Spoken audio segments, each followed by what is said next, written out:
Yo, yo, yo, yo, yo, balik lagi di Randy's channel yang ngomongin kehidupan sehari-hari, slice of life.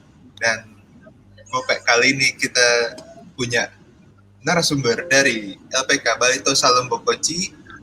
Halo, halo, ada Halo Mas Randi, Mas Gopek. selamat pagi. Yoi. Gini Mas, banyak loh yang banyak loh yang punya impian kayak pengen aduh seru ya kerja di Jepang kayaknya gitu kan, terus gajinya gede, terus kita bisa sambil jalan-jalan, terus kalau hoki dapet jodoh orang Jepang gitu kan. Iya, Banyak benar-benar. yang kayak gitu tuh, banyak Iya, banyak. benar-benar itu Mas Randi. Tapi ternyata untuk ke Jepang sendiri persyaratannya banyaknya, dan di sini gue ngundang LPK, yaitu lembaga pelatihan kerja yang bertugas untuk mengawal dan membantu teman-teman yang mau kerja di Jepang. Nah, boleh dong Iya, Mas iya. kenalan dulu nih dengan LPK Barito Salombo Koci. Sebenarnya itu apa sih? Oke, salam kenal semuanya ya. Terima Ya. kasih Mas Randi, selamat pagi. Pada kesempatan kali ini, perkenalkan nama saya adalah Abdurrahman. Biasa dipanggil dengan panggilan Rama atau Rama Sensei. Kebetulan saya adalah foundernya langsung dari LPK Balito Salombo Koci. LPK ini sendiri disingkat dengan nama BTLK, yaitu Bali Tosa Lombok Koci. Kenapa sih Bali Tosa Lombok Koci ya? Seperti itu. Waktu itu asalnya itu sebenarnya bukan Bali Tosa Lombok Koci. Namanya sendiri sebenarnya dulu adalah Rama Katsuyuki. Rama itu panggilan saya. Iya. Katsuyuki itu adalah nama bapak angkat saya di Jepang, gitu loh Mas Randi. Iya, iya. Ya, tapi seiring berjalannya waktu ini harus lebih kuat nih namanya, sehingga kita pilihlah waktu itu Bali Tosa Lombok Kochi. Kebetulan wilayah yang kita tuju di Jepang adalah di Tosa atau di wilayah Kochi tepatnya. Dan waktu itu kita masih berhubungan dengan teman kita yang ada di Denpasar juga, jadi di Bali. Apa-apa kan kita Lombok tidak ada kongennya di Jepang gitu kan. Jadi kongen Jepang itu adanya di Bali. Jadi kita nyebutnya Bali karena Bali juga terkenal gitu kan di Indonesia. Jadi kita putuskan namanya Bali Tosa Lombok Koci. Itu sekilas tadi tentang sejarah namanya Bali Tosa Lombok Koci, Mas Randi. Nah, kalau boleh tahu aktivitas LPK ini seperti apa ya Mas ya? Aktivitas LPK ya, untuk saat ini sebenarnya eh, sama dengan LPK pada umumnya itu ya. Jadi LPK itu tugasnya adalah melatih dan memberikan pendidikan. Artinya memberikan pelatihan, pendidikan. Pendidikan itu sendiri kita di sini fokus ke bahasa Jepangnya, Mas Randi. Oh, bahasa ya. Ya, ya untuk skill sendiri nanti akan disesuaikan, misalkan nanti dia lulus ke Jepangnya program skillnya apa. Nah, nanti kita akan bekerja sama dengan workshop yang ada di luar, yaitu seperti PT atau CP atau UD yang sesuai dengan skill yang diminta oleh Jepang ini. Nanti kita akan arahkan mereka untuk upskillnya di masing-masing partner kita untuk workshop tadi. Seperti itu, Mas Randi. Oke. Terus tanya, tanya berikutnya. Saya lihat contekan dikit ya. Iya, iya, Mas Randi. Kenapa nih negara Jepang Mas? Padahal negara lain kan juga membuka lowongan pekerjaan untuk pekerja asing ya. Iya, Kenapa, benar-benar. kenapa kok negara Jepang? Oke ya, kenapa sih kita memilih negara Jepang? Jadi ini saya share pengalaman saya sendiri ya. Artinya kenapa sih saya memilih Jepang tidak negara yang lain? Yang pertama, Jepang, ketika kita dikirim ke Jepang itu kita tidak hanya mendapatkan yang namanya pekerjaan atau yang namanya itu job, tapi kita juga banyak belajar yang namanya nilai-nilai, mulai dari nilai budaya, kemudian attitude, kemudian kita jadi yang namanya tahu tentang sejarah. Jadi banyak hal yang kita pelajari di Jepang. Nah, yang paling penting di sini adalah Jepang itu terkenal dengan nilai disiplinnya yang sangat luar biasa. Jadi dikenal disiplin waktu. Jadi itu yang membuat kenapa kita memilih Jepang. Selain itu juga, selain kita setelah selesai melakukan pekerjaan kita di Jepang atau selesai kontrak, biasanya kita dapat sertifikat. Ya, sertifikat itu bisa kita gunakan di perusahaan-perusahaan Jepang yang ada di Indonesia. Kemudian di sini nilai plusnya adalah kita tidak hanya mendapatkan pekerjaan tadi, tapi nilai plusnya adalah kita bisa berkomunikasi dengan bahasa Jepang. Jadi notabene yang artinya kita cuman standarnya misal kita tamat SMA gitu ya, tapi kita sudah tinggal di Jepang sudah lama misal 3 tahun atau mungkin 5 tahun, kembali ke Indonesia kita bisa menjadi guru pada dasarnya, menjadi guru bahasa Jepang, paling tidak untuk standarnya saja basicnya seperti itu Mas Randi. Itulah kenapa sih yang membedakan negara Jepang ini dengan negara yang lain, yaitu kita bisa, artinya orang yang sudah dari Jepang itu bisa melakukan apa saja Mas Randi. Oh iya iya, betul betul. Jadi saya mau share dokumentasi nih yang dikerjain sama BTLK apa aja. Boleh ya? Iya. Saya dapat share data nih. Saya dapat share data tentang dokumentasi apa yang udah dikerjain sama BTLK, LPK BTLK. Nah, saya mau bertanya-tanya nih, ini aktivitasnya apa aja ya?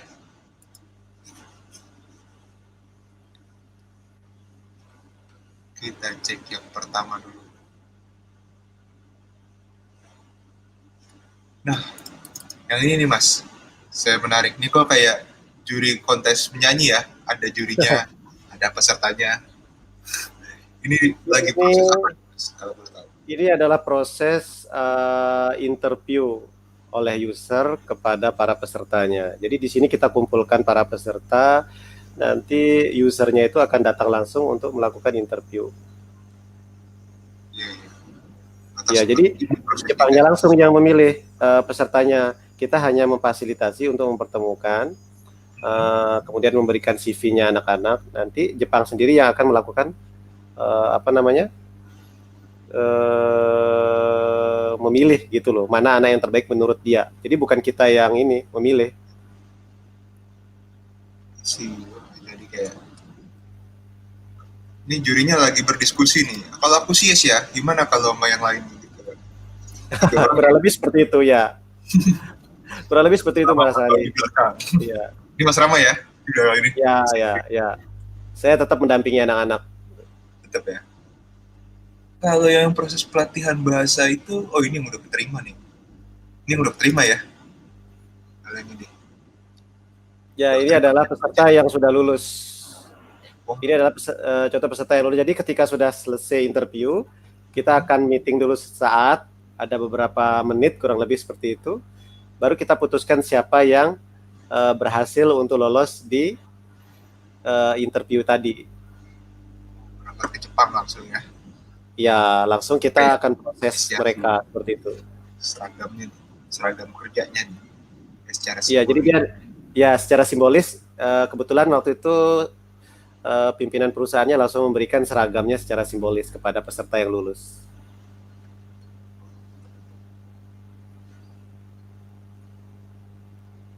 Cek lagi. Oh, ini tetap proses interview ya.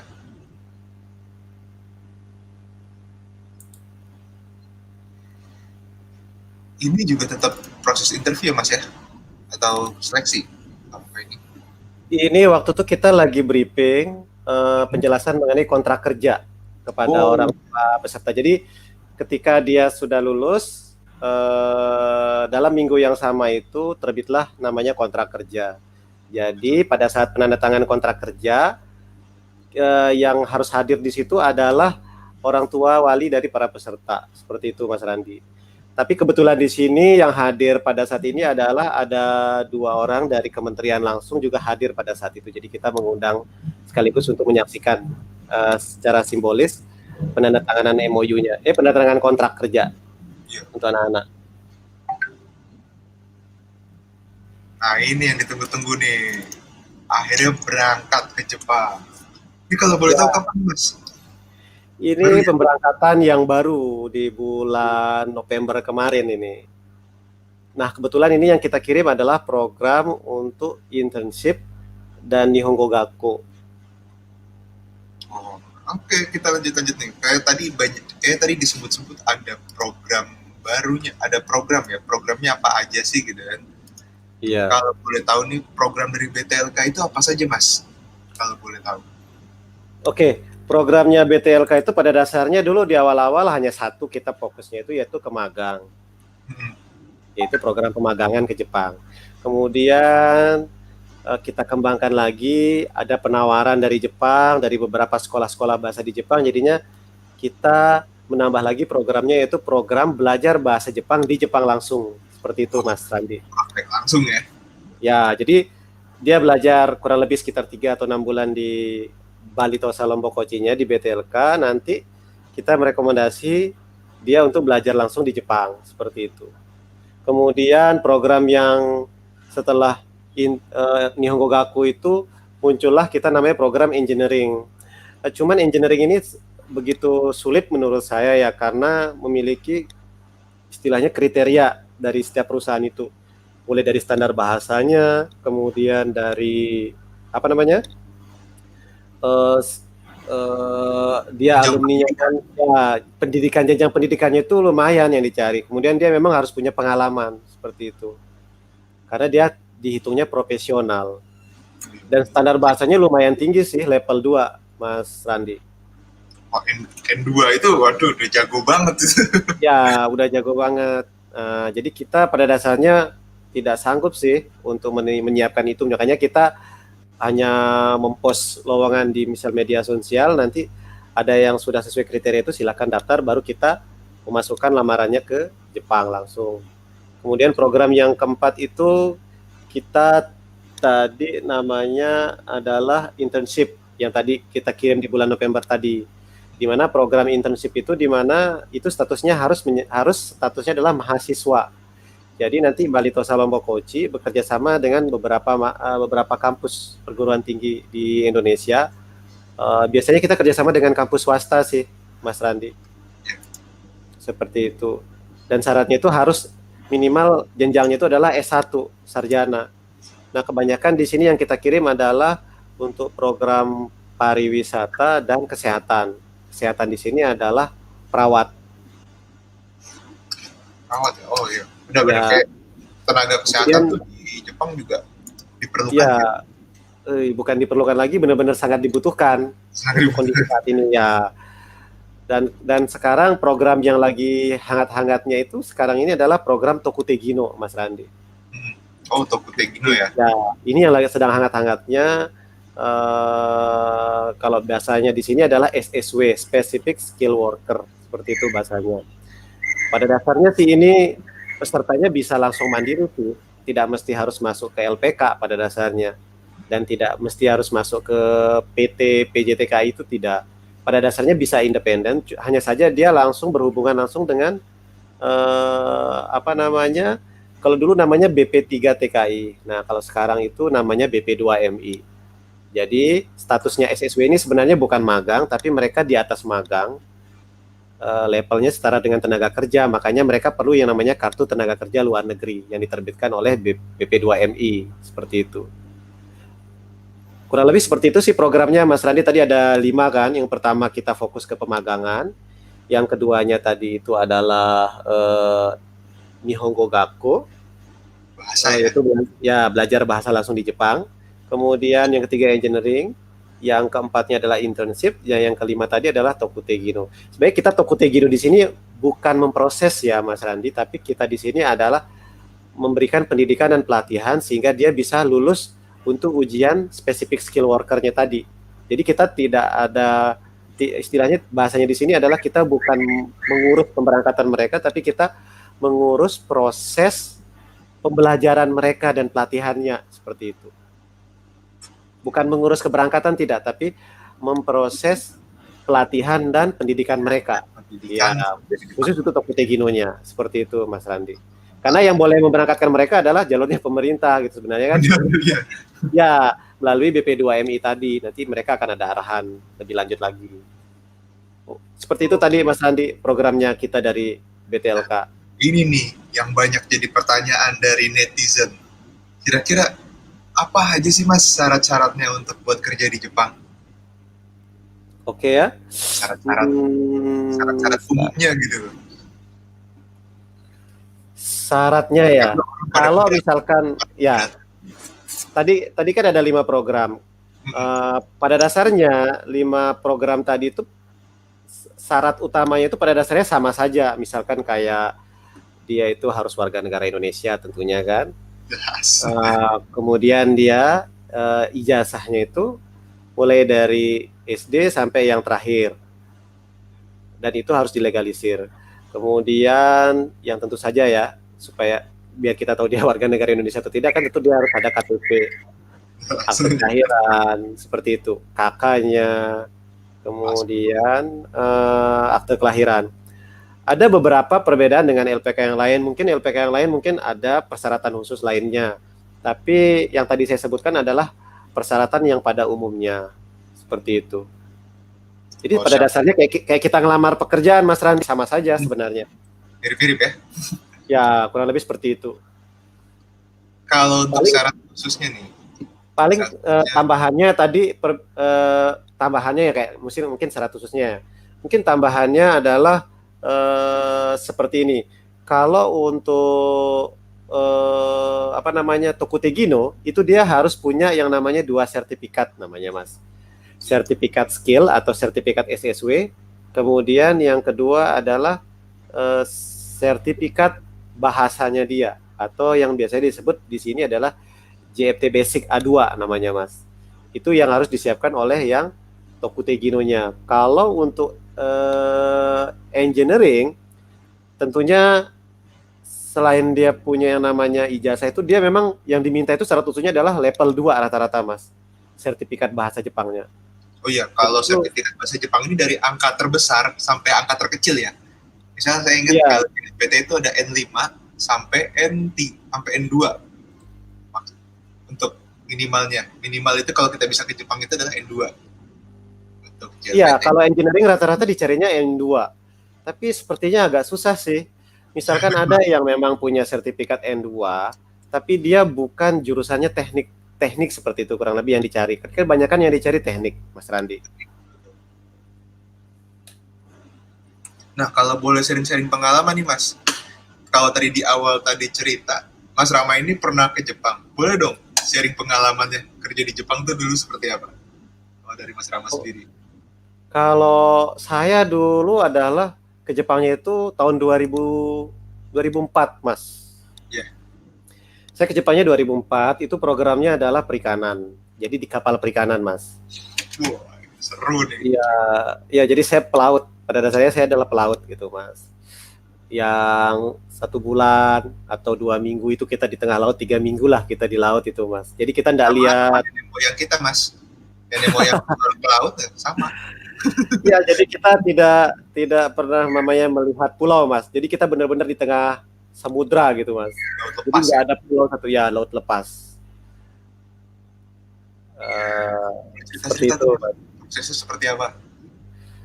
Karena pelaut ya, jadi apa ya, berat sebenarnya. Seru. Berat gimana ya? Seru ya, ada serunya, Mas. Cuman dulu seleksinya itu luar biasa, Mas. Itu dari wilayah Sumatera. Jadi teman-teman saya tes itu banyak, Mas. Jadi saya tesnya itu bukan di daerah, tapi di Jakarta dulu, di perusahaan. Jadi saya tesnya di Jakarta, itu seleksinya luar biasa, sangat panjang prosesnya, Mas. Jadi bukan sehari kayak tadi program saya itu langsung diumumkan, enggak. Jadi kita ada namanya ada praseleksi dulu, kita masukkan dokumen. Setelah dokumennya dilihat dan lulus dalam hal dokumentasi dokumennya, baru kita masuk lagi ke tahap namanya seleksi kesemaptaan. Jadi badan kita dicek semua, Mas Randi. Ya, jangan sampai ada yang lecet, jangan sampai ada yang itu dah ada pulau-pulau di badannya, itu nggak boleh itu dulu, Mas. Pulau, ada patah tulang itu juga nggak boleh ya, gitu kan? Ada patah tulang juga di badan itu juga nggak boleh, seperti itu. Nah, kalau sudah lulus di kesemaptaan, baru kita tes fisik. Tes fisik saya itu dulu lumayan berat sih. Kita mulai dari namanya squat jam, ya. Tes fisiknya dulu squat jam, kemudian selain squat jam itu ada lagi kita harus push up, kemudian sit up. Nah, yang paling seru nih angkat barbel nih, Mas. Iya. Jadi angkat barbel itu, jadi kita benar-benar angkat barbelnya itu bukan diturunin ke bawah gitu. Jadi hanya sampai pundak, turun naik seperti itu, Mas. Jadi turun naik. Tapi kan karena memang untuk ini ya sektor maritim ya, jadi memang diperlukan ketahanan fisik. Benar. Nah, yang paling penting adalah karena kita di laut, tentu yang paling menegangkan itu adalah tes renang, Mas. Nah, Oh, biasanya orang yang nggak bisa renang itu udah pasti kesakitan, dah takut tuh, Mas, keringat dingin. ya, tapi that's Tapi okay. luar Itu biar biasa. proses. Tapi di Ya, BTLK semua. nggak ada ya. Untuk yang maritim kita khusus engineering ya, mostly dan bahasa. Uh, Kalau yang perikanan kita memang tidak mengambil programnya, Mas. Karena Betul. kita fokus di yang kita kirim ini adalah untuk program darat, bukan program laut. Jadi jangan sungkan-sungkan guys, tanya aja sama BTLK nih. Atau ada mau tanya-tanya sama Mas Rama boleh loh lagi live gini. Ini ada support dari fans nih. Wah, biasa. Thank you so much Faldila. Ini rekan saya juga nih di YouTuber nih. Oke, kita tanya Pak ya. Dan saya lihat cue card lagi. Dengan syarat-syarat tadi udah seperti itu. Nah, kita mau ada kedatangan tamu nih Mas. Ada teman yang katanya ada rekannya Mas Rama dari Jepang yang katanya sudah sukses, sudah berhasil bekerja di sana. Oke, kita langsung undang ya. Halo, halo, baik Kak. Bisa ditanyakan? Halo, Halo, halo, selamat siang. ya selamat Iya. siang. Ya, Halo Ika. halo Sensei, halo Halo. Mas. Ini boleh tanya-tanya langsung nih. Mungkin Ika kenalin dulu Ika ya. Ayo, Eh, ya boleh kenalan dulu Ika, Ya, halo, ya. nama saya Ika Mustika Suwarnaya. Saya berasal dari Lombok.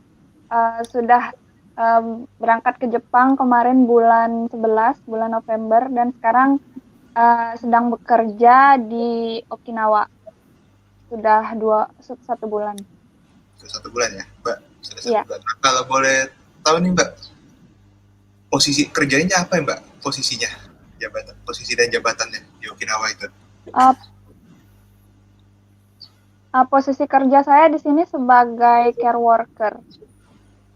Care worker ya. Wah, Iya. boleh tahu care worker itu seperti apa aja tuh pekerjaannya? Kalau jadi care worker di sini tuh, kalau di pekerjaan saya ya, yang di rumah sakit saya, itu kerjaannya itu kayak membantu lansia-lansianya dari mulai toileting, terus makan, mandi, ganti baju, nyisir rambut, kayak gitulah, yang basic-basic. Nah, kalau Seperti boleh kegiatan yang kita lakukan setiap hari, karena mereka sudah tidak bisa kan melakukannya dengan cara yang mandiri, jadi kita yang bantu. ya. Nah, kalau boleh tahu nih Mbak, prosesnya dengan dari Indonesia sampai bisa berangkat ke Jepang itu prosesnya kira-kira seperti apa ya Mbak ya? Boleh dong cerita-cerita. Oh iya, jadi kemarin prosesnya itu kan seleksi dulu. Kami semua interview dulu. Interview sama orang Jepangnya, sama Sensei Rama juga. Terus setelah interview dan dinyatakan lulus, baru mulai mengurus dokumen keberangkatan seperti sama orang Jepangnya, visa, dan lain-lain gitu. Setelah itu selesai, nanti kita melakukan pelatihan bahasa Jepang. Kemarin saya pelatihannya cuma sekitar 3 bulan atau 4 bulan latihan bahasa Jepangnya. Karena kemarin corona, jadi berangkatnya kan tertunda tuh. Jadi harusnya berangkatnya bulan April, jadi berangkatnya bulan November. Itu aja sih kalau dari ininya. Cuman interview kemarin kalau saya. Nah, boleh cerita-cerita dong Mbak, bagaimana kerja di Jepang itu seperti apa selama sebulan ini karena sudah sebulan ya. Ada kejadian Iya sudah seru atau bagaimana? Boleh dong. Kejadian gimana? Kejadian yang seru-seru gitu Mbak, kayak pekerjaannya kayak mengurusi yang lansia tuh, kayak kan kadang-kadang lansia ini kan butuh kesabaran 2 kali ya dibanding anak-anak. Iya. Kalau dari kerjaannya sih ya pertama ya sangat jauh berbeda dari yang di rumah, yang di Indonesia. Di sini kerjaannya tuh 2 kali lebih capek daripada di rumah. Itu yang pertama yang saya rasain. Terus kalau di sini tuh kalau jam kerja tuh harus kerja gitu, nggak boleh yang lain-lain kayak pegang HP gitu, nggak boleh. Kalau kerja, kalau istirahat gitu. Terus Kalau pas ngerawat lansianya sih, sejauh pengalaman saya ini nggak ada yang sulit sih, cuman paling saat mereka minta apa gitu, kadang kita agak susah ngertinya karena mereka ngomongnya juga sedikit terbata-bata kan, karena sudah tua juga. Itu sih. Terus pas ngangkat-ngangkat mereka dari kursi roda ke tempat tidur atau ke toilet itu, tempatnya agak capek. Nah, saya juga mau tahu nih, bagaimana kehidupan sehari-hari di luar kerja nih Mbak? Kira-kira ada perlu adaptasi kan untuk di Jepangnya sendiri di luar kerja ya? Iya ya. Kalau untuk kehidupannya ya, di sini kan kayak ada peraturan-peraturan gitu kan yang nggak boleh dilanggar. Kalau misalnya kalau misalnya berkendara gitu kan di sini orangnya lebih hati-hati. Sangat-sangat mendahulukan pejalan kaki kalau di sini. Oh Terus ya, iya. Terus kalau dari makanan jauh berbeda rasanya. oh Iya, ya, jauh berbeda rasanya karena kalau di Indonesia kan biasanya makanannya gurih. Kalau nggak gurih pedas gitu. Kalau di sini lebih ke tawar atau enggak manis kalau di sini. tawar berarti manis. Oh iya, jadi Ya. untuk Terus additional terus di sini kita buat mm-mm. sendiri ya. Terus di sini iya, buat sendiri kalau makanan. Lebih sering masak kita karena penyesuaian lidahnya juga saya yang udah sebulan di sini pun belum terlalu ini sama rasa-rasa makanan di sini. Ya, Terus benar, terus benar. di sini Terus di sini juga orang lebih banyak jalan kaki dan pakai sepeda, pakai kendaraan umum lebih banyak daripada yang pakai kendaraan pribadi. Saya juga kaget karena dari tempat tinggal saya ke stasiun tuh jauh banget dan itu jalannya setiap hari. Jadi pertama-tamanya badan sakit semua gitu. Belum jalan dari rumah ke stasiun kan jauh, terus bekerja gitu kan. Karena di Indonesia kita juga kerjanya nggak begitu seberat ini gitu, kayak kemana-mana pakai motor, terus kerjaan banyakan duduk kayak gitu kan. Jadi ketika sampai di sini tuh kayak capek gitu. Memang kaget memang. Untuk, Iya kaget. nah ini ada pertanyaan dari netizen. Ya, Iya. di Jepang karena pandemi ini bagaimana ya? Entah PSBB atau lockdown apakah berpengaruh Mbak untuk pekerjaan? Kalau di sini Kalau untuk PSBB nih, iya pembatasan sosial berskala besar. Kalau di sana iya kan kalau di Jepang kan memang dinamakan namanya lockdown gitu ya. iya kalau di Tokyo kan lockdown sekarang. Cuman katanya teman yang kerja di Tokyo itu cuman orang luar negeri aja yang nggak boleh masuk. Kalau untuk aktivitas kayak bekerja, sekolah gitu tetap jalan. Kalau di sini pun di Okinawa itu sekolah, tetap masuk sekolah murid-muridnya. Terus yang kerja juga tetap kerja. Tapi yang bedanya di sini sama di rumah, kalau di sini orang-orang tuh dia lebih disiplin untuk memakai masker dan untuk jaga jarak. Terus kalau masuk ke gedung gitu, tetap cuci tangan gitu. Tertib orang-orangnya. Kata menarik ya kerja di Jepang. Iya, menarik, sangat-sangat menarik dan budayanya juga sangat jauh berbeda dari di rumah gitu. Jadi pengalaman yang kita dapat itu sangat-sangat banyak di sini. Saya yang sebulan di sini itu pengalaman yang saya dapat itu sudah sangat banyak. Nah, saya mau tanya sedikit nih Mbak. Iya, Penghasilannya berapa ya di Jepang? Ini biar teman-teman mau tahu nih gitu kan. penghasilan lumayan. Kalau di sini dibayarnya kan per jam ya. Kalau saya sih dapatnya 10-an ke atas.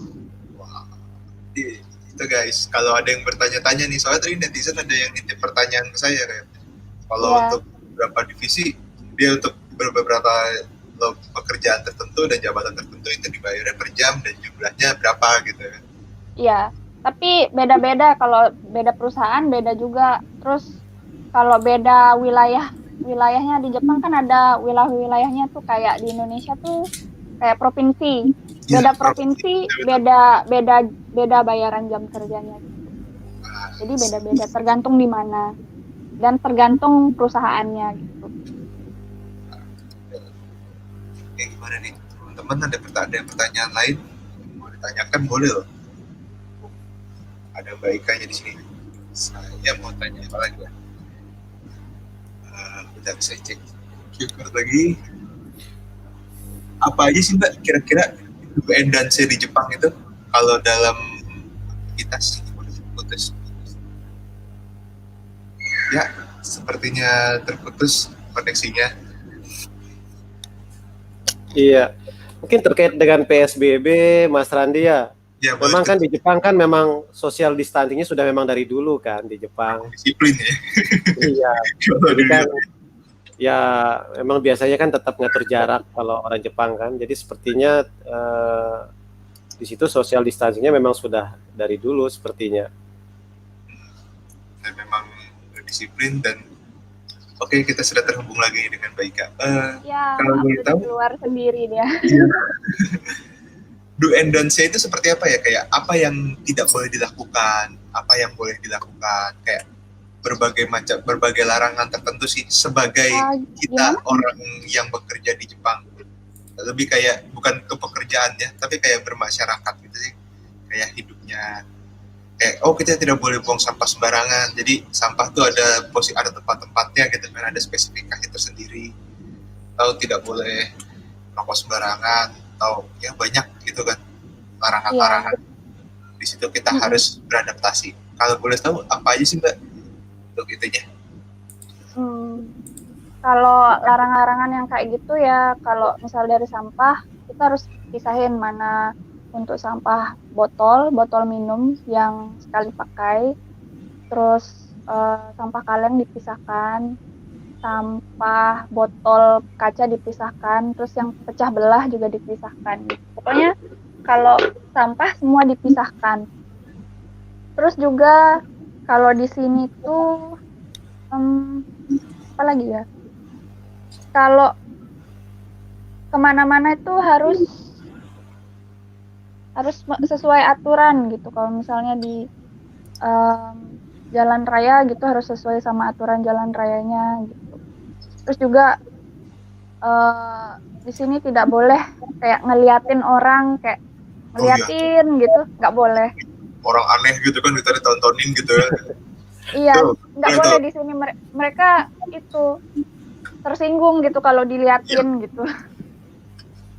Kalau di rumah kan biasa aja gitu, kalau ngeliatin biasa aja gitu kan. Kalau di sini nggak boleh. Dan orang juga kalau ngeliat kita tuh juga nggak ada gitu, banyakan nunduknya. Kalau di kereta gitu banyakan orang nunduk gitu, nggak ada yang saling kontak mata gitu, jarang. Karena lebih ke individualis ya Mas Rama ya, kayak udah masing-masing gitu. Ya kayak masing-masing gitu, memang kayak masing-masing gitu. Masyarakatnya di sini banyakan yang individualis. Memang begitulah gitu kan. Iya, memang butuh pertolongan yang memang sifatnya emergensi, mungkin mereka bisa bantu gitu. Iya. Tapi orang-orang Jepang itu baik semua. Yang saya temui baik semua. Walaupun misalnya cuek gitu, baik sebenarnya gitu. Oke. Saya rasa sih kita cukup sih sharingnya gitu kan. Dan terima kasih Baika udah sharing-sharing. Ya, sama-sama. Ya, sama-sama. Yo, kioskete kudasai ne. Hai, arigatou gozaimasu. Yo. Sampai ketemu di kesempatan berikut. Itu tadi yang berangkat kemarin di bulan November, Mas Randi. November ya? Gimana sih fotonya?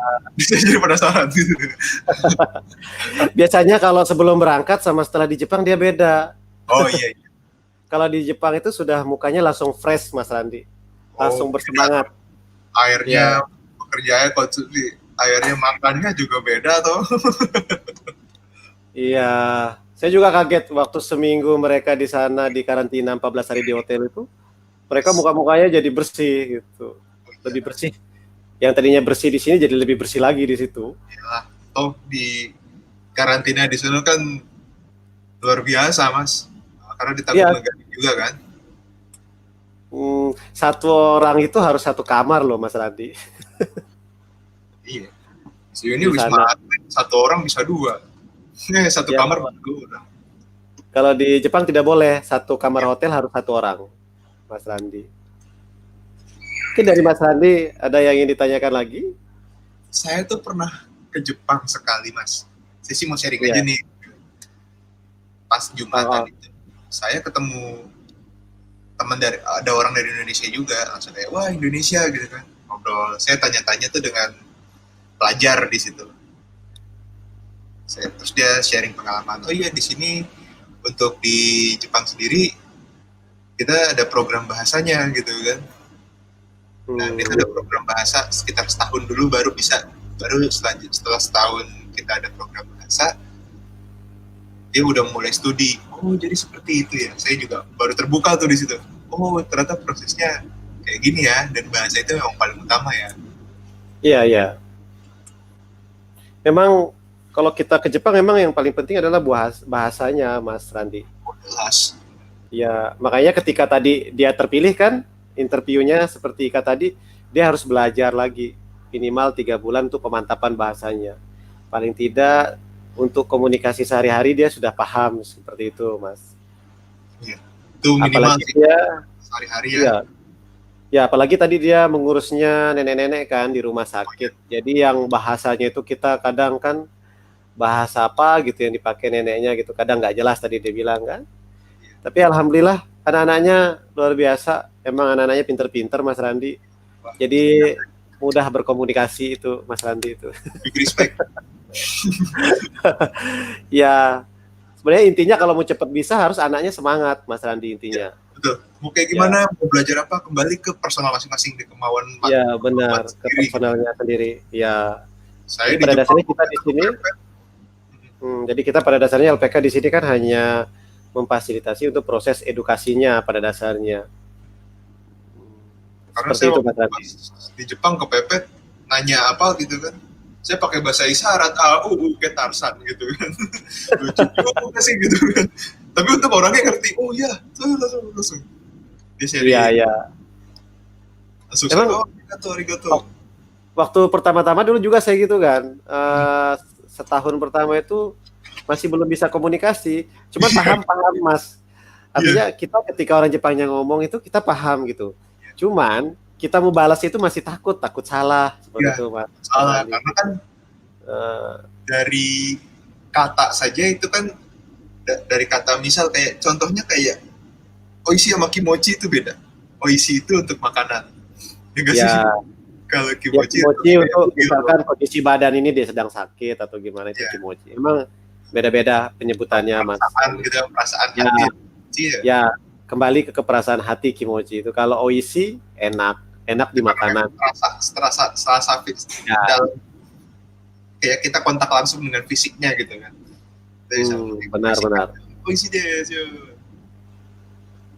Dikit pas saya bisa bahasa Jepang, dikit banget. Kalau ditanya mah. Terus ini ada yang komen nih, enaknya dibiayain. Ya kalau yang kemarin mungkin maksudnya ini di karantina ya. Kalau dibiayain sih pada dasarnya bukan dibiayain ya Mas. Negara ya. Kalau yang dibiayain apa ini Mas? Kalau biaya ke Jepangnya itu sebenarnya bukan dibiayain ya. Cuman dia sebenarnya ditalangin dulu. Ada memang program yang ditalangin dulu. Jadi nanti dia dari gajinya dia mungkin menyisihkan untuk membayar seperti itu. Ini sih lebih kayak tadi obrolan kita soal karantina kali Mas ya, yang terkait pandemi ini kan, COVID-19 ini. Kalau yang di karantina tadi pada dasarnya yang di Jepang itu dia dibiayai oleh perusahaan penerimanya rata-rata Mas. Kadang ada nanti misalkan buat perjanjian, mungkin perusahaannya tidak sanggup, mungkin dia nanti bagaimana penyelesaiannya. Pada dasarnya ada yang dibiayai, ada yang biaya sendiri. Kayak misalkan programnya Nihongo Gaku atau sekolah itu selama 14 hari di Jepang itu berarti dia harus biaya sendiri Mas. Nah ada masukan juga nih kayak modal utama ke Jepang adalah menggunakan Google Translate. Betul, benar. Saya nyari apa itu pertama-tama karena kita bingung kan. Oke, kita paling typingnya dengan romaji ya. Tapi hasilnya nanti munculnya kayak katakana atau hiragana gitu sih tiba-tiba. Waduh, yang penting kita ikutin aja lah Google Maps seperti apa sama Google Translate ya kan. Iya benar. Tapi tidak semua bahasa Indonesia bisa dijepangkan, Mas Randi. Oh iya, Tidak semua bahasa Jepang juga bisa ditranslate ke artinya kadang dia maksudnya apa gitu, kadang nanti nggak sesuai gitu, Mas Randi. wah ini Biasanya ada dalam satu, kalau kita mau menerjemahkan sesuatu tuh dia harus dalam bentuk satu kalimat yang sempurna gitu, baru bisa diterjemahkan. di sini ada yang nyeletuk nih. Kalau di sini kimochi itu berbau 18 plus, wah tontonan lu nggak bener nih. Tahu sering nonton Ya. ya. Iya. Dan jadinya orang berasumsi karena sering nonton itu, jadi kayak kimochi itu berarti artinya ini ya. Wah, rusak nih berarti nih masyarakat Indonesia nih. Iya. Begitu nonton gituan. Salah nonton tuh, harusnya kalau mau belajar bahasa Jepang minimal tuh nontonnya adalah dorama, karena dorama itu, kalau saran gue nih, kalau dorama itu lebih kayak kita bisa belajar bahasa Jepang sehari-hari. Itu paling Benar. cepat. Ya, Kalau- saya pun dulu Mas Randi di tahun pertama itu memang kan tadi saya bilang banyak diam dulu kan, melihat komunikasinya orang Jepang.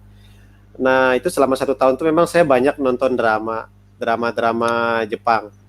Itu ya mulai dari drama, karena banyak drama Jepang itu yang berdasarkan kisah nyata rata-rata. Drama-drama Mostly Jepang itu hidupnya emang terinspirasi dari kehidupan sehari-hari sih. iya, rata-rata drama yang sering saya tonton tuh rata-rata dari kehidupan nyata yang terjadi di Jepang. Kemudian selain drama itu saya pakai ini lagu-lagu Jepang yang slow. Oh iya, Itu lebih mudah kita memahaminya daripada kita sekarang kan banyak lagu-lagu yang cepat dia gitu ya, Ya. yang istilahnya itu kan musik-musiknya sekarang kan banyak yang ngebit-ngebit itu, Mas. Itu agak susah sedikit sih. Nah, kalau mau belajar ya kalau mau belajar tuh kita sarankan yang seperti itu. Gitu. kalau nonton anime atau bagaimana, karena mereka banyak bahasa slang ya, kayak bahasa yang unformalnya gitu gak sih? Kalau kita nonton anime, nonton apalagi tokusatsu, mungkin paling banter itu kita nonton drama Jepang. Itu kita bisa gampang banget nyerapnya. Nah, itu tadi ada sedikit tips and trick cara gimana belajar bahasa Jepang secara cepat dari Islam.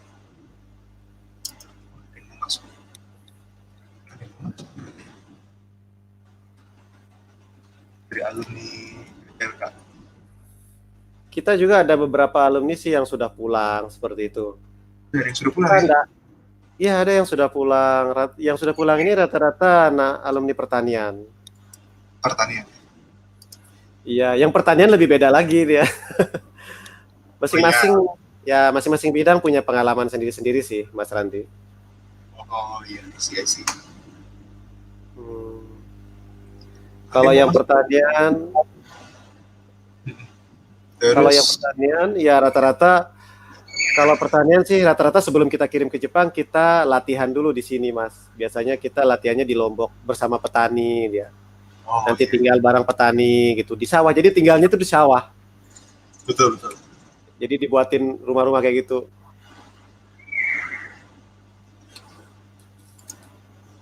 Masukin ini kalau mau masuk alumni. Nah ini Mas, ada alumni ya yang mau ikutan. Boleh loh kita bincang-bincang, sharing pengalaman.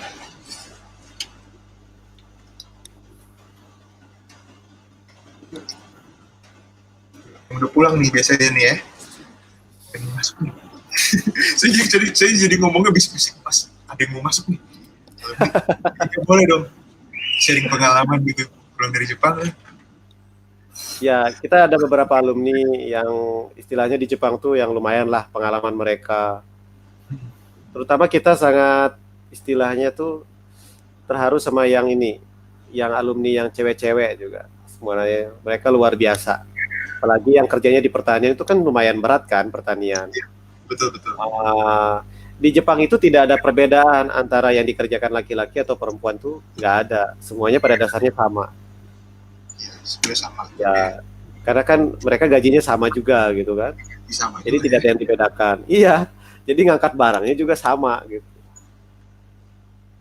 Tapi di Jepang karena teknologi, Betul. udah menggunakan teknologi, jadinya ya memang nggak terlalu berat sih kalau misal kita ngangkat barang tuh sudah ada gitu kan. Udah ada alatnya seperti itu Mas Randi. Ah, ini nih, ada yang masuk nih. Kita say hi. Halo. Dengan siapa? Halo. Mbak Evi. Halo, Sensei. Halo Konnichiwa. Epi-san, konnichiwa. Genki desu ka? O genki desu. Ya. Ini alumni kita yang dari pertanian programnya. Ini luar biasa nih. Ini sabar sekali orangnya ini. Ya Allah. Nah, kalau boleh tahu nih, boleh kenalan dulu dengan Mbak Evi ya? Gitu kan. Iya. Kenalan dulu Pi, Iya. dari mana asalnya Pi? Aduh. Iya. Halo semuanya. Saya Evi dari Bandung. Saya ex Jepang bidang pertanian. Baru tahun kemarin sih saya baru pulang. Baru pulang ya? Iya. Iya. Nah, kalau boleh tahu ini, Mbak Evi berangkatnya tahun berapa ya? Saya cuma 6 bulan di sana sih. Ya, Saya dia programnya yang short time Evi-nya. Tapi Oh, ini yang ada rencana balik lagi. Evi-nya Oh, sendiri ya. ada rencana balik lagi sih. Ada balik lagi nih. Ada rencana balik lagi. iya sih. Ya kemarin baru dihubungi sama Okasang utusan yang di Jepang suruh balik lagi. Kalau boleh tahu, boleh dong Mbak sharing-sharing di Jepangnya waktu itu mengerjakan apa sih? Kalau boleh tahu nih. Karena berhubung saya dulu di Bayam, jadi saya cuma sekedar memanen bayam doang sih, Mas. Oh iya iya. Mm-mm. Apa Terus lagi ya? Yang nggak ada apa lagi? Nggak ada sih Mas. Kalau semuanya soalnya kan semuanya udah dikerjain sama mesin. Jadi kita itu cuma panen saja, terus sama ya batu-batu dikit lah untuk untuk teknisnya, masalah teknisnya. Mantap. Budaya bayam jadi Popeye. Makan bayam jadi kuat. Tapi kaget Mas, bayamnya kan nggak sama kayak Indonesia. Tapi Oh, ada iya. pengalaman lucu sih. Ada pengalaman lucu waktu itu. Iya, boleh, Lagi sharing. panen. Lagi panen nih. Kita nemu tuh bayam kayak bayam yang di Indonesia. Otomatis kita seneng tuh kan ya. Kita ambil Iya. itu buat masak di rumah maksudnya. Ketemulah sama Otosang, kata Otosang, "Kalian ngapain ngambil kusa?" Dibilang kayak gitu. Aduh, ini bukan kusa Otosang, ini bayam Indonesia. Ini mah kusa di sini. Kalian mau ngapain? Dimasak. Kata saya bilang kayak gitu. Kalian makan kusa sih, dibilang kayak gitu. Terus kita coba masak tuh ya, Terus habis masak kita bagiin ke mereka ya. Ternyata doyan coba. Amai, dibilang kayak gitu. Oishi Amai, desu. iya dong. Oishi, bilang kayak gitu. Ya Allah, aku yang ketawa-ketawa. Oh iya. Ya, gitu saja. Karena ada semacam perbedaan kultur ya gitu kan. Apalagi dari makanan yang beda. Iya. Karena grade-nya beda ya, Mbak Epi ya. Maksudnya Oh ya, itu grade-nya beda loh. grade yang dijual kan beda kan sama yang Epi mau masakan gitu. Bukan. Kalau di Jepang mah kusa sih. Gimana ya? Kalau di sana mah kusa, kalau di kita mah ini apa sih? Ya bayam sayur lah buat kita. Iya. Iya. Sedih ya Allah makan rumput kita. Ya dikira itu bukan sayur gitu sama orang Jepang, Mas Randi gitu. Ya dikira rumput coba. Iya. Kira rumput. Tapi iya, karena emang di Jepang kan rumput itu. Makanya pas setelah kita masak, kita olah, kita kasih mereka sedikit kan nyoba-nyoba. Doyan ternyata amai katanya. Ya kita mah ketawa aja jadinya. Tapi orang Vietnam sama, orang Kamboja juga sama kok bayamnya sama kita. Oh iya. Asia Tenggara Ya, itu sama. Iya. Terus apa lagi ya? Tapi kayaknya di Epi banyak kocaknya ya, tahu Iya, saya di kalau Epi yang banyak pertanian. Iya, Meskipun kayaknya banyak lucu kalau di Epi ini. Macam-macam sih, ya ada lucunya, ada jodangnya, ada abunainya juga. Soalnya kan kita di deket ini Taman Nasional kan. iya. Kadang kita kalau udah rada kan kalau musim panas tuh lagi natsu kan kuma pada keluar semua tuh. Oh iya. Kita yang kerja Iya. sambil adrenalin ini mas ceritanya gitu kan. Nah tiba-tiba ada kuma kan gimana gitu kan ya. Makanya sama Okasang bilang, kalian harus berisik. Biasanya kalau kerja nggak boleh berisik, ini harus berisik kalau lagi musim panas. Biar kumanya pergi gitu. Epi Kenapa mungkin sih? dikasih tahu itu. Mungkin Mas Randi nggak paham apa sih itu kuma itu. Oh, kuma itu beruang. Ah, Beruang. iya bener iya. Ya beruang. Si panas. Beruang. Ya di situ beruangnya itu berkeliaran ya Epi ya. Oh, karena Iya dekat sama berkeliaran. kuma ya. Pernah masuk, pernah pas siang-siang juga pernah masuk kan, pernah masuk ke lahan kita tuh. Tapi untungnya waktu itu tuh Otosang sama Onisang tuh lagi sama temennya yang pemburu. Jadi mereka berburu beruang yang masuk ke situ ditembak. Serem juga. Ya, Oh gitu. iya ditembak. Kadang mereka tuh juga dagingnya tuh kadang dimakan loh sama mereka. Oh gitu. Tapi berarti di situ disebut hama ya Epi ya. Iya disebut hama sih. Kadang juga sika apa ya si Kadir rusa. Nah Oh, rusa rusa. juga. Rusa juga. Kan soalnya mereka kalau udah masuk ke perkebunan itu kan suka ngerusak tuh. Bener. Udah merusak tanamannya segala macamnya. Makanya bisa tuh dibunuh. Ada hukumnya lah boleh gitu. Dan dagingnya Oh. pun boleh dimakan. Tuh. Oh ya Kalau penting yang- diizinkan di situ ya, di lokasinya ya. Yang Epi khusus ya. yang masuk kita nggak boleh berburu kecuali mereka masuk.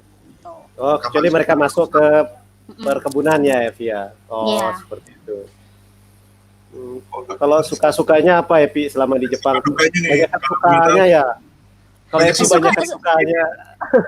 Kayaknya sih Sukanya kalian mah- banyak sukanya. Sukanya mah banyak duit lah. Mungkin Mas Andi bisa tanya Mbak Epinya paling banyak gajinya berapa sih? Karena Iya. kan dia kan short time Tahu nih. kerjanya, kayak kejar target gitu. Berapa sih gajinya gitu? Tergantung Pertanian sih ya? kan kita kan pertanian nih, tergantung dari tanamannya juga.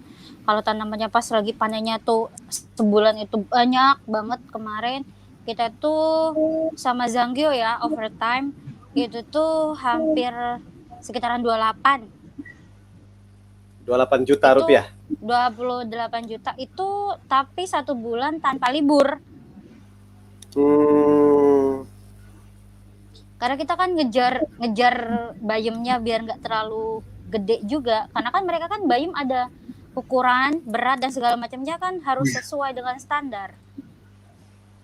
Ya dari situ kita ngejarnya. Makanya kalau semuanya pasti banyak kalau di pertanian apalagi yang short term kayak saya ini pasti banyak ini Zanggyo-nya sih. Jadi ya resiko lah nggak ada libur gitu. Oh iya. Mm-mm. Pertanian juga kan. Tapi seru loh. Pulang-pulang kan kayak happy gitu kan dan kayak ada rasa bangga. Ya alhamdulillah lah. Sedikit-sedikit. Tadi kan ngomong kerjaan. Kalau ngomongin gimana kehidupan sehari-harinya itu kayak gimana sih Mbak? Berhubung saya itu di pertanian dan di dekat Taman Nasional di atas pucuk gunung sendiri, kita tuh jarang ada orang. Kita Tidak ada temennya orang ya? sama Kuma sama Sika. Paling orang di situ tuh paling orang yang punya perkebunan aja sih mas. Oh iya ya. Paling juga ketemu sama pegawai-pegawai lain yang notabene itu Nihongjin gitu kan, orang Jepang aslinya. Jadinya ya seru aja sih. Untungnya tuh kita ketemu sama pegawai yang lain nih, Oji-sang sama Oba-sang itu baik-baik banget gitu kan ke kitanya juga. Mereka juga seneng banget tuh sama orang Indonesia karena notabene kita orang Indonesia terkenal ramahnya kan. Jadi kita itu mereka seneng banget gitu. Setiap hari kita tuh selalu dibawain snack, sayur, buah-buahan, kue setiap hari sampai kita pulang. Bahkan pulang pun kita itu masih dikasih mau pulang minta oleh-oleh apa sampai kayak gitu. Saya oleh-oleh nggak beli sama sekali. Gara-gara dikasih sama mereka 6 kilo sendiri saya di koper tuh oleh-oleh dari mereka.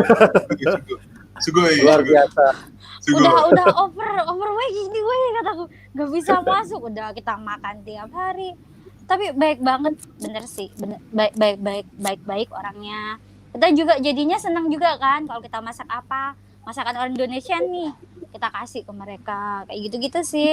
Masak apa tuh, Mbak? Jadi mereka Kalau boleh masak karena apa di tuh? sana tuh karena di sana tuh Kalau musim di dingin Indonesia. kan, Mas. Dingin gitu kan daerahnya. Paling enak kan makan gorengan tuh ya. Saya Woi, bikin iya. bala-bala, bikin gorengan, bikin kayak gitu. Beneran saya bikin, Iya. saya kasih satu kayak Tupperware kayak itu, setiap orang satu Tupperware, ketagihan malah minta tiap hari coba. Bala-bala tuh ini. Enak banget kata mereka. Mau jadi Seru. sering. Iya, kadang kita bikinin nasi goreng, terus sayur kayak apa ya? Bumbu Opor telur kacang ya? yang kayak itu. Opor Enggak telur sih. ya pernah. Kalau opor enggak sih, kita nggak ada waktu, soal opor kan harus lama. Jadi kita bikin makanan yang sekiranya nggak menyita waktu banyak, kayak sayuran, kayak salad, kayak itu. Pecel. Saya bikin Pecel. pecel waktu itu. Tapi yang nggak pedes, soalnya Oh mereka iya, nggak jangan suka pedes pedes-pedes. tuh. Nggak suka Orang pedes Jepang kan? kan doyan pedes. Pedesnya beda. Iya, pedesnya cuma pedes anget doang sih, mereka udah pedes banget katanya. Kita jadi usahain nggak pakai cabai sama sekali. Doyan mereka, tiap kita kasih apa aja doyan, dan bahkan minta lagi kalau bisa mah gitu. Bahkan kita ajarin cara bikinnya kayak gitu-gitu. Jadi kayak kalau saya sih lebih meluruskan lagi ya, bahwa bukan masalah nggak ada libur, tapi lebih ke ini sih, menuhin target kerja ya, gitu ya. Iya, soalnya kita harus gini sih, ngejar ini bayamnya. Kalau bayamnya terlalu tinggi, terlalu gede, terlalu lama, kan udah nggak masuk standarnya mereka. Jadi harus dibuang kan, gitu kan rugi ujungnya mereka kan. Makanya ngejar dari situnya. Makanya nggak ada libur. Tapi pas kalau nggak ada bayam yang bisa dipanen, ya nggak kerja jadinya gitu. Jadi tergantung dari bayamnya. Saya mau tanya-tanya juga, Mbak Evi ada rencana balik lagi kah? Iya, insya Allah sih saya udah ada rencana ini. Tapi nggak kerja sih ujungnya. Saya jadi gako. Jadi gaku itu apa ya? Oh iya. Iya. Emang saya sarankan emang EP emang harus digaku sih, biar lebih bagus nanti standar penghasilannya kan. Kalau bahasanya jadi Iya. lebih bagus. Mantap. Iya. Ya, soalnya kan saya S1 sudah, jadi cuma tinggal ngejar nih Hongo Gakonya aja buat nanti dapat visa engineering, ngejarnya sih begitu rencana. Mudah-mudahan sukses EP. Kalau boleh tahu, Amin sensei, makasih doanya. Mbak Evi ini S1-nya apa ya? Ini biar teman-teman pada tahu nih. Agroteknologi. Agroteknologi. Saya di pertanian. Iya, saya pertanian. Berarti pas bidangnya EP itu. Pas. Kalau Iya. menurut saya, keren. Wah, ini penuh insight nih dengan Mbak Evi nih. Dan nama tadi Mbak Ika juga ya, gitu kan. Dan ngobrol-ngobrol banyak insight menarik nih, dan cita-citanya luar biasa loh di Jepang. Ya, Banyak lebih terjamin, bukan lebih terjamin, lebih kalau kita punya dreams, pasti kita ngelakuinnya nggak nanggung-nanggung, totalitas, dan jalannya tuh ada aja, insya Allah gitu kan. ya. Keren. Iya sih.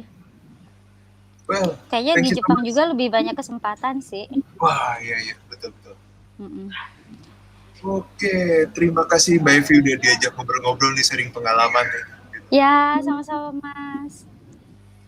Iya. EP terima kasih ya sudah sharing nih sama teman-teman kita. Iya, sensei. Ini ditonton se-Indonesia ini EP. Untuk Indonesia. Oh ya Allah, ini muka baru habis sikeng ini, astaga. Sekian apa EP? Aduh, Sekian semuanya C. Mina 2 C, ngejar N4 kan. Oh iya, mudah-mudahan lulus EP. Mudah-mudahan Amin, sukses. amin. Ya, Selamat. mudah-mudahan Amin. lulus ya. Sukses selalu buat EP. Iya, makasih sensei. Terima kasih. Terima kasih. Arigatou gozaimasu. Terima kasih. Iya. Oke, sip. Wah, gokil ya. Saya tuh senang lihat teman-teman nih pada semangatnya luar biasa loh, Mas Rama. Pasti teman-teman yang lain juga termotivasi kan yang nonton nih.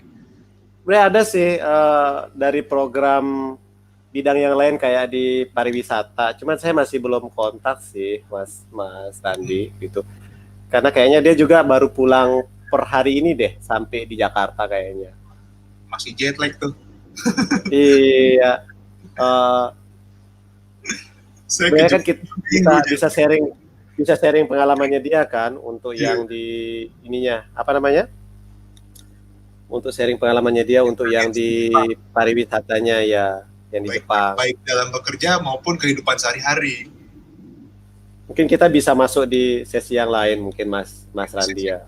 Oke, kita cek.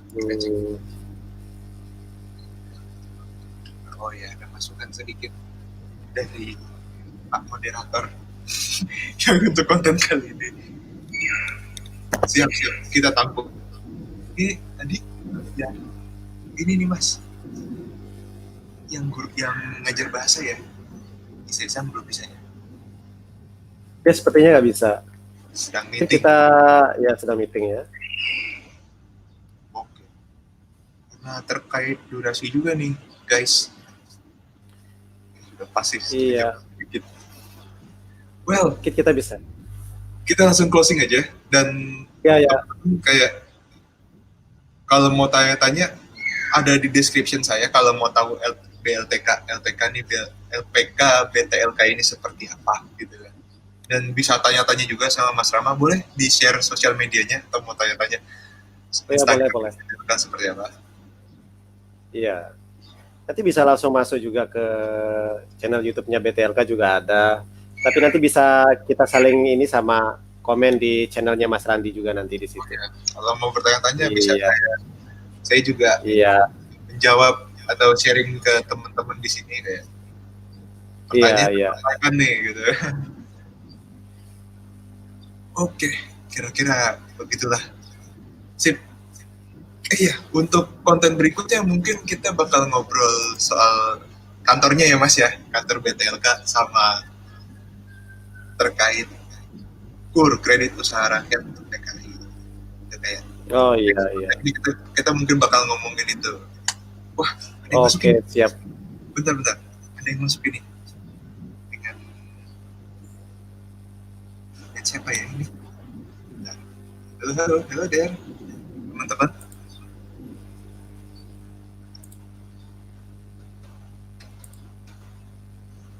Belum bisa masuk. Lagi device not connect. Belum bisa nyalain kamera nih gitu. Oke.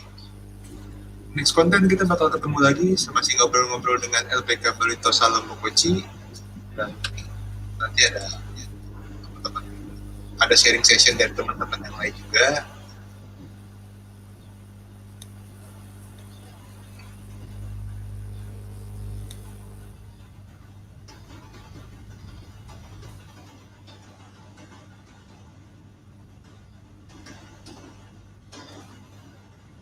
Oke, kita closing saja sepertinya ya, karena durasi kita sudah ngobrol panjang 1 jam dan penuh dengan insight. Oke, nggak apa-apa. Mungkin kita di sesi berikutnya nanti kita lebih bakal masukin lagi nih ya. Teman-teman yang lagi kerja di Jepang. Oke. Terima kasih Mas Rama sudah ngobrol-ngobrol gitu ya. Terima kasih. Terima kasih Mas Randi. Kita ketemu di konten berikutnya besok kita ngobrol lagi. Oke, siap. Sampai ketemu. Siap Mas Randi. Jepang. Mata ai masuk. Oke, sampai ketemu sampai besok. Sampai ketemu. Ya, oke. Sayonara tuh beda lagi gitu. Kita benar-benar nggak ketemu lagi. Mata.